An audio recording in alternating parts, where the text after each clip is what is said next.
My friends, as you know, I am always searching for stories of real leadership. When I say real leadership, I don't mean necessarily political leadership or leadership in business, making money and so forth. I mean ordinary people living their lives in an extraordinary way, inspiring others. One of the best that I have heard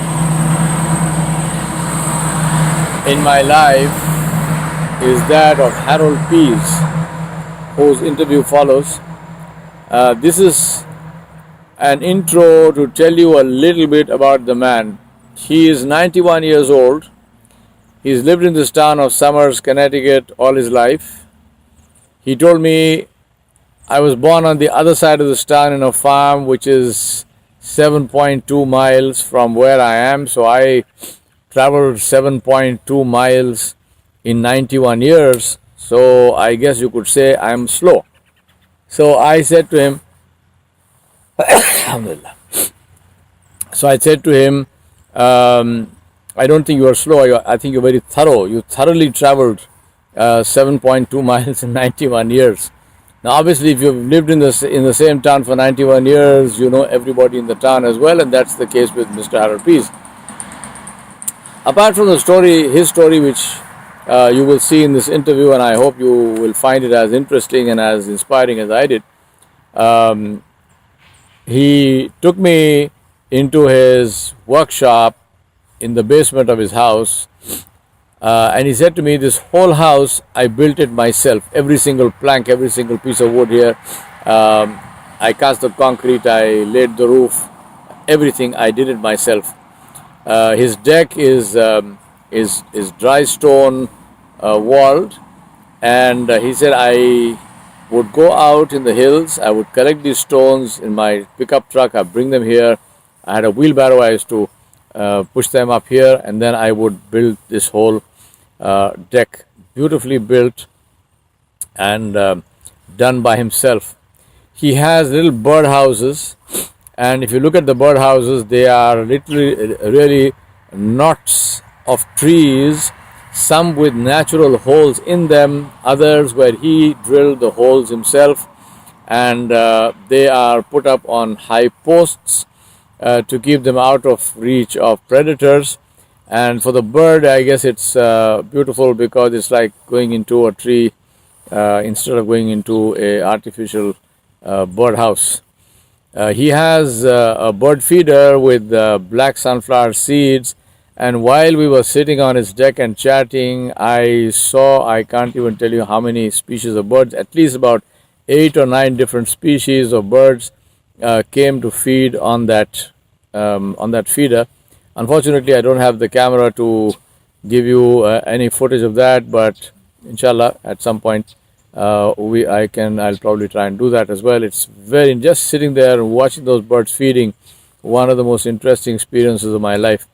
In the winter, he says to me, in the basement, we went and we saw this wood burning stove. He said, I built a stove. The whole house is heated by this stove, and he said, I chop the wood and I bring it in here and I put it inside, and we burn it for heating in the house. He said, when I was 90, I decided I'm going to stop chopping wood, and then this great big tree in my property goes and falls, and guess what? I have to chop it. So I had to chop it, and I brought it in here.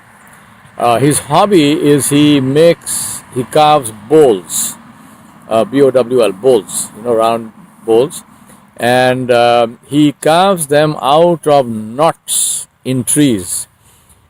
He has, of course, friends everywhere here, so he tells me that if I see a tree with a knot, I go up to the house and I tell the people, if that tree falls or if you cut that tree, then please cut out that knot and give it to me, and I will carve a bowl with it. So he carves bowls out of that. The beauty of carving bowls out of tree knots is that because of the knot, there's a lot of cross grains, and when the carving is done, those cross grains show up as this beautiful, absolutely like a mosaic of different colors, and lines in the wood, which is absolutely beautiful. Mr. Harold Pease sells them in a gift shop in Somers, Connecticut, in the town center. If you go there, do take a look at those bowls, and he makes other handicrafts with wood also, like napkin holders, cup holders, and so on.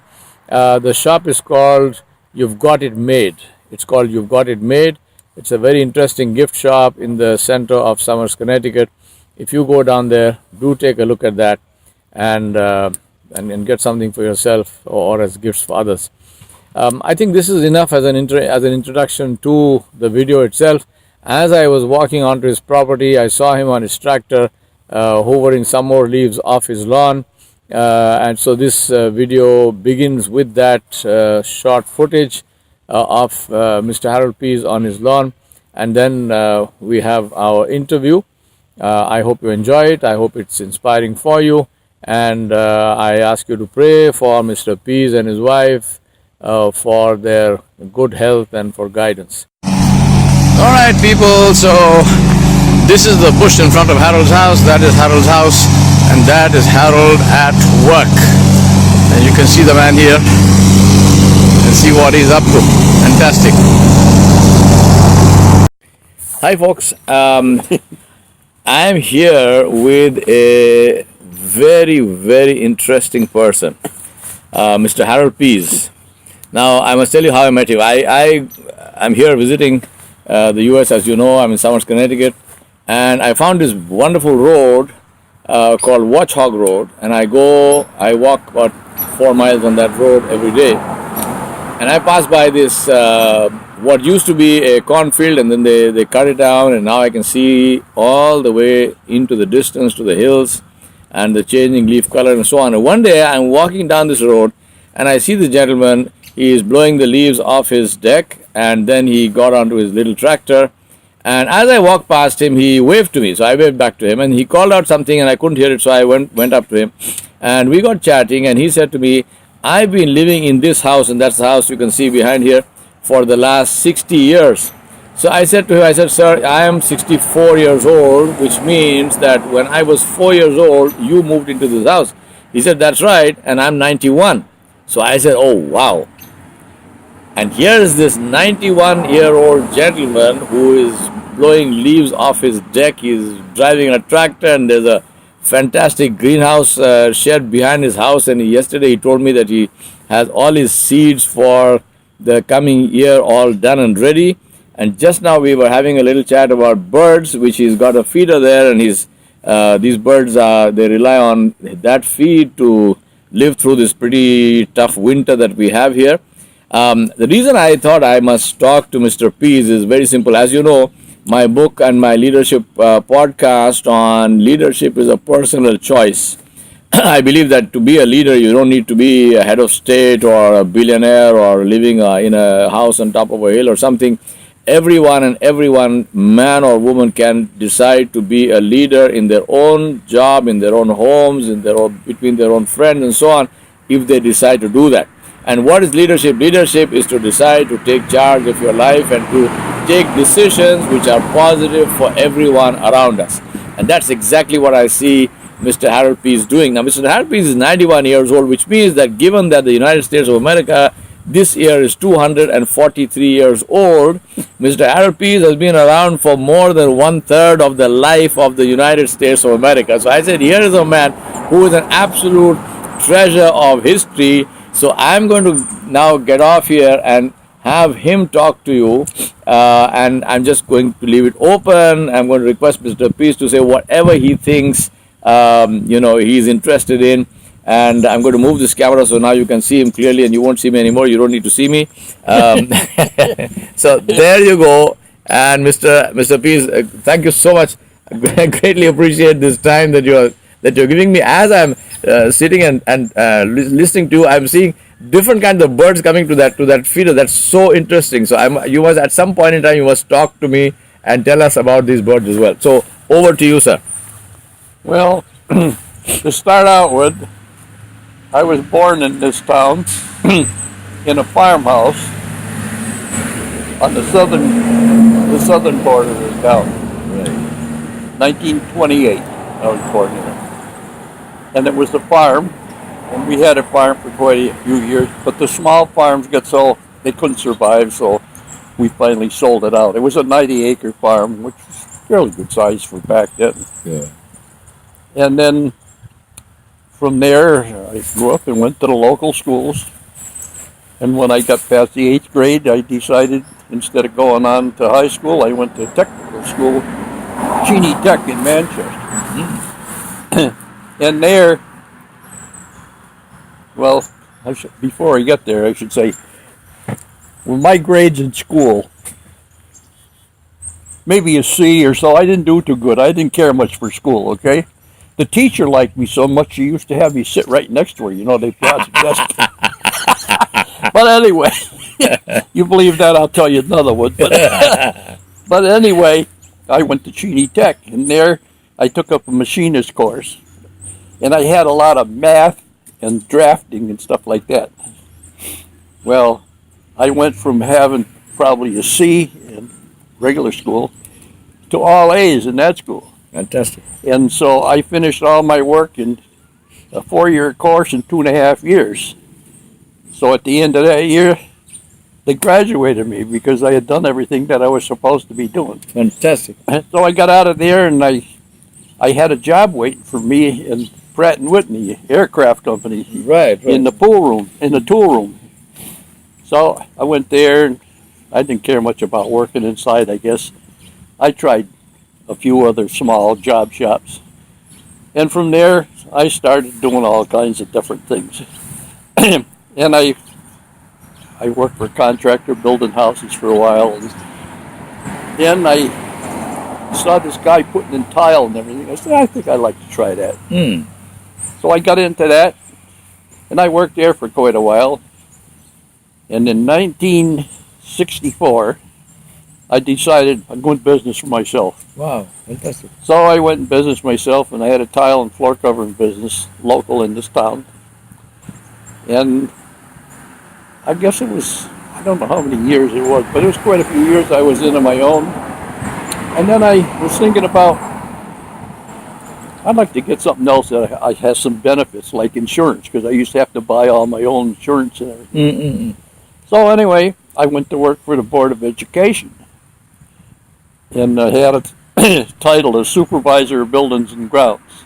Fantastic. So I had quite a crew working for me, because I had all the custodians and groundskeepers and maintenance people. So I had charge of all the buildings inside and out. Wow. All the schools in summer. Yeah. Oh, wow. And that included heating, air conditioning, plumbing, electric, everything. Well, when I first started, they didn't have a maintenance department. Wow. So the superintendent of schools asked me if I'd like to try to organize a maintenance department. So I took the job, and after a couple of months, he came to me and he says, well, what do you think, Harold? I says, well, we have two choices. We're either going to have in-house maintenance, or else give me a lot of money and a telephone, and I'll call people to come and do it. I said, you can take your choice. So anyway, he says, well, let's try doing the in-house maintenance. So I took that job, and there was a lot of problems because nobody had taken care of anything like that. Like the first year, I had to replace 81 motors in units on the roof and everything. 81 motors. 81 motors. I had fans that were running up there with no belt on them. The motor was just running until they burned out. Oh my God. And even that, the ventilation in the bathrooms and everything, it was bad. So anyway, I took that. Then I decided I'm going to try to cut down on some of the energy bills. So I took the first school. It's a small school. It was only to 5th grade. And I took, and it had one thermostat in the middle of the hall. So they had rooms on one side that in the morning were hot and the other side was cold. Then when the sun went over, that side was hot and the other side was cold. And all you get is complaints from the teachers. Right. So anyway, We revamped the system from steam to hot water so we could control it. Insulated the ceilings, and to cut the oil consumption by 60%. Not 50%, but 60%. Cut it by 60%. And this is years before anyone was talking about energy conservation, I bet. Well, it was getting, you know, the price of oil was still cheap then, but you could see that it wasn't going to be that much longer. Right. So anyway, I think we went from 1,700 gallons of oil, no, 17,000 gallons of oil to 7,000. Wow, fantastic. 10,000 gallons of oil. So we cut from 17, we cut 10,000 to 17 off by insulating and reorganizing. Wow. So then we come to the next school. It was almost the same thing. Only I could only cut it 50% from there. And so anyway, I got this job and I stayed there until I retired. And I retired when I was 67. The first time. Okay. I retired 3 more times after that. Wow. So after that, when I retired, they had trouble with a contractor that was working on a new school. And so what happened, they fired the contractor and they asked me if I would take over and oversee the finish of the building, like a clerk of the works job. Right. So I took that and stayed there until the job was done. And then of course, I've been in town all my life and I know everybody just about around here. Yeah. The people from town come to me and says, Harold, you want to be on the building committee? We're going to build a new public works garage. I says, I got plenty of time, sure. So we were going ahead with the plans and everything. I went to the meeting one night. They says, Harold, you got to resign. Excuse the language, but I says, what the hell did I do now? Yeah. They said, no, we got another job for you, but it's a conflict of interest. Oh, okay. So you can't stay in the building committee and be what we want you to be. So they said, we're looking for a clerk of the works. So I took that. I resigned, took the clerk of the works job, and I worked there, I don't know, it was a little over 2 years, something like that. And when the job was finished, I says, good, I retired. That was the third time. Because the first time from the school, and the second when they called me back to oversee the job, the third time was the public works garage. So I figured I'm all done. Lo and behold, they came and they said, Harold, we got another job for you. They're having trouble at one of the buildings that you used to have control of. They were doing the whole thing over, and the clerk of the works had a stroke. And so he couldn't finish the job. So they says, Harold, would you consider taking it over? And I said, yeah, I might as well. What the heck? So that lasted a little over a year. And by the time I got done with that, I retired again. Lo and behold, after I retired third time, let's see, first, second, third, that was the fourth time. I was 79. I was just going to turn 80. Right. So he said, would you be interested in another job? And I said, it's starting at 80 years old. And he says, well, we think you can do the job and everything. We're going to remodel the whole library, and we need a clerk of the works. I said, you know what? I think I'm going to quit. So that's when I retired, almost 80 years old. Fantastic. So now I've been here just doing my thing and taking care of all my daughters and houses and grandchildren and everything. Wow. How many children do you have? We had 3 girls and a boy. Okay. And when I took the job at the school, right after that, my son got in an automobile accident and he got killed. He wasn't the driver, but he was the passenger. Oh, I'm so sorry. So that, that was a big setback. But anyway. Yeah, of course, yes. But after that, like I say, I volunteer to do stuff around town and everything. Like if somebody comes to me and says, Harold, I got this project I want you to do, and whatever it costs, I'll pay you for it. Right. And I said, no, you won't, because I'm not going to do it for money. I'm just going to do it because I want to do it for you. They offered to pay me, and they would. But lo and behold, once in a while I'd have a gift card show up in the mail for Dunkin' Donuts or Tractor Supply or Home Depot or someplace like that. So anyway, that's how I got here. Fantastic. Now, Tell us something about the birds and how you keep them through the winter. yeah, well, There's a whole bunch of them. I'm going to, after we finish talking, I'm going to try and put this thing over there close to that and take, let's see if those birds come back. There's so many of them feeding on the sunflower seeds. The whole variety of them. yeah, and a lot of people feed them all these fancy seeds and everything, but all I feed them is black oil, sunflower seeds, and I get just about all kinds of birds you can imagine. Even the finches and everything, they say you need to have this fancy food for them.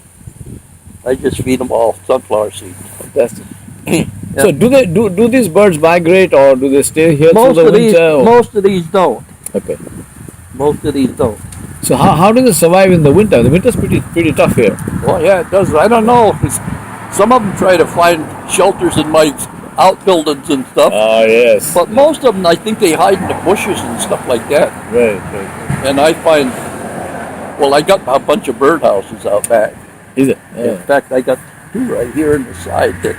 And I try to make them out of, these are made out of hollow trees. And they got like a big knot. Uh-huh. And I live it as natural as I can. Put a bottom on it and a little roof. And the birds love it. Wonderful. They take the, it's just like going into an old tree somewhere. Old tree, right. Yeah. Can we just go around and see your birdhouses and at the back Sure. and all that as well? Sure, why not? All right. So We're gonna we're move. Huh? we're going to move. We're just going to go back and see the birdhouses and the bird feeders and so on. So I'm going to take this off now and we're going to come back again. Thank you very much. Down here, I caught one chipmunk this morning, and I'm going to catch another one because they make holes in the wall. Ah. So what do you catch in this stuff? We got sunflower seeds in there. They look chipmunks like it too. Wow. And see what they do is they dig holes in my wall. Right. There you go. See, they dig holes in there. They dig holes in the wall. Right. And then what happens after a while, it caves in. Yeah, of course. Yeah, it does. That's not too bad over there. Yeah. But when they dig holes over here, Then the whole deck will give it. they start to cave in. And I don't like that. That's why they go for a ride. It's a have a heart trap, so it don't kill them enough. Yeah. Okay? Yeah. Now this is the bird feeder that I was talking. This is the bird feeder that I was talking about. Yeah. I'm going to ask Harold to talk about that for us. Now this bird feeder, Yeah. it's only for small birds because you notice there are no feeder stations. They have to pick all Yes. they The pick seeds all from seeds out the mesh. there. Right. Used to have another feeder that had feeding stations, but I would get a lot of big birds too. Ah. So the big ones drive the small ones away. Yeah, they do. Hmm. So these little ones, they stay around most all the time. Yeah.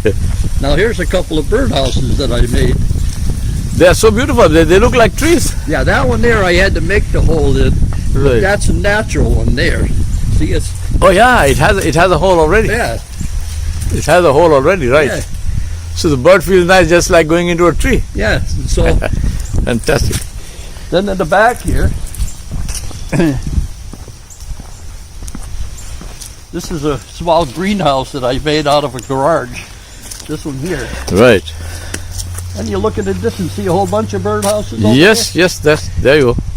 And, Yes, on the posts. yeah, You've got the bird on top houses. of the post. Right. But they don't use them in the winter. They just use them in the summertime.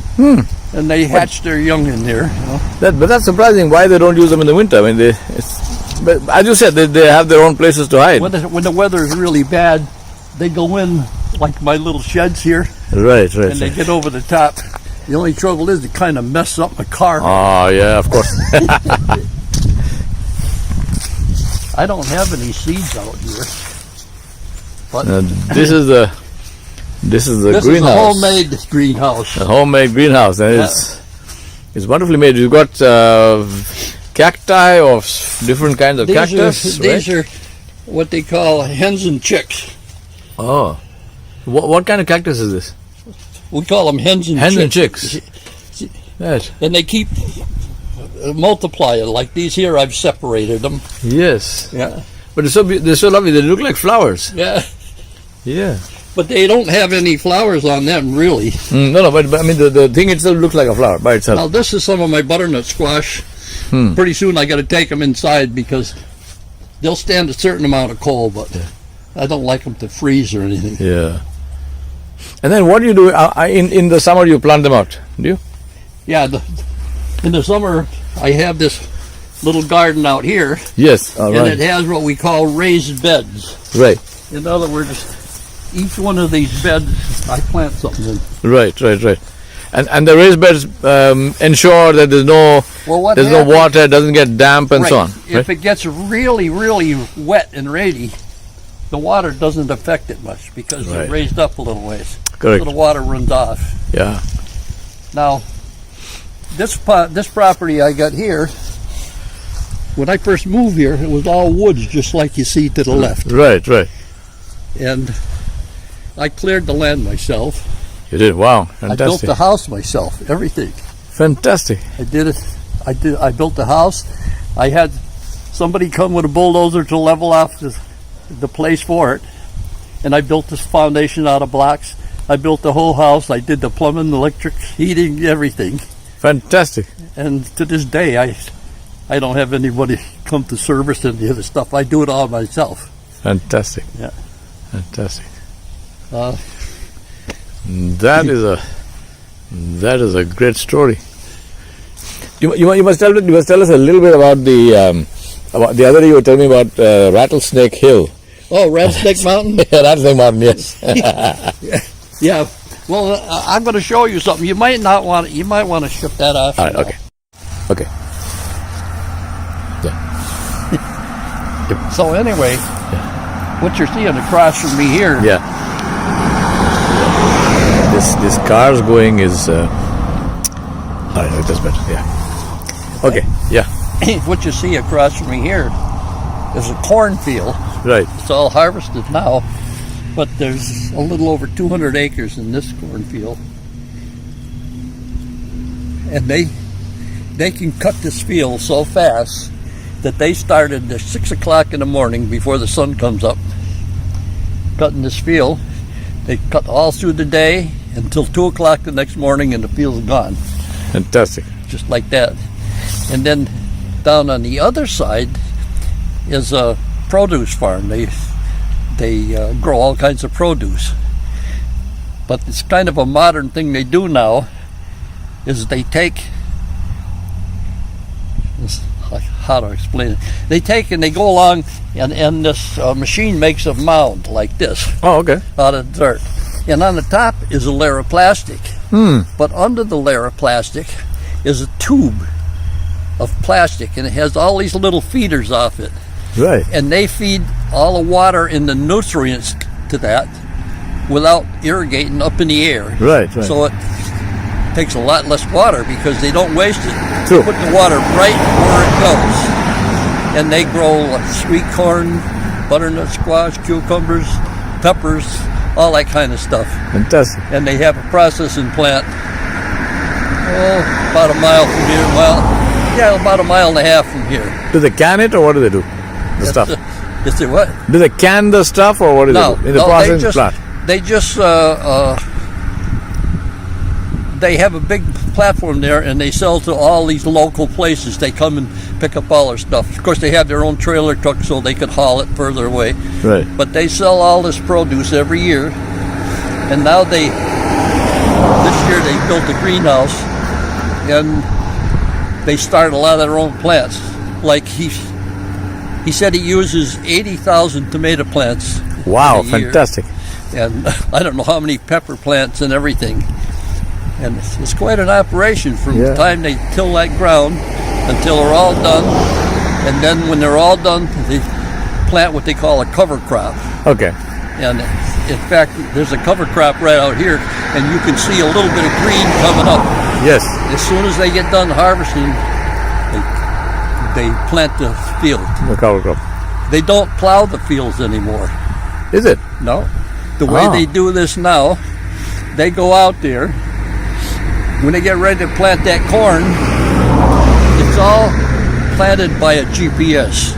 Wow. In other words, the guy on the tractor, he don't have to drive the thing hardly at all. It just follows a certain path. and say if they get halfway down that field and they happen to run out of something in the feeder, they stop it, they go back and fill it up, and that GPS will put them right back exactly where they stopped. From there on, you can't even tell where they stopped and started. Fantastic. So how do the individual seed goes into the ground? Is it? How do they do what that? they do, the seed goes just barely into the ground. But what happens, all these weeds and everything grow up. Right. So they have developed a spray that will kill the weeds, but not the corn. Not the corn. Wow. Corn will grow unaffected, but it will kill those weeds. Kill the weeds. Fantastic. Amazing, yeah. When they first plant the corn, all you can see is weeds. And then you see the weeds start to die and the corn comes up. Fantastic. And then you can. Then we lose our view. Then you lose your view, yeah. Yeah, we can't see down You there can't see down there anymore, yeah. Tell us something about Rattlesnake Mountain. That is so interesting. Oh, well, Rattlesnake Mountain, when the Indians were here, now I can't remember what tribe it is, but my wife knows. Right. But the Indians, they used to start a fire on top of the mountains, and they'd burn out the rattlesnakes, and they'd all come down, and they'd get rid of a lot of them. Wow. That's how they could kill all those rattlesnakes. Nowadays, there's not a rattlesnake up there, but No. no. Oh, wow. Fantastic. Yeah. Wonderful. Okay. So there you go. That was Mr. Harold Pease, an extraordinary man who lived with the circumstances that he was born with, but who managed to create an extraordinary life. At 91, Mr. Pease is doing more work and spreading more goodness around him than most people do at half his age. Age is a number. It's what you do or what you choose not to do which makes a difference. Thank you very much for watching. I just wanted to close with this. As you can see now, all the beautiful trees behind me which were full of foliage of multiple colors are now all bare, preparing and shutting down for the winter. Right next to me above my head is this tree with the red berries. These berries are good to eat.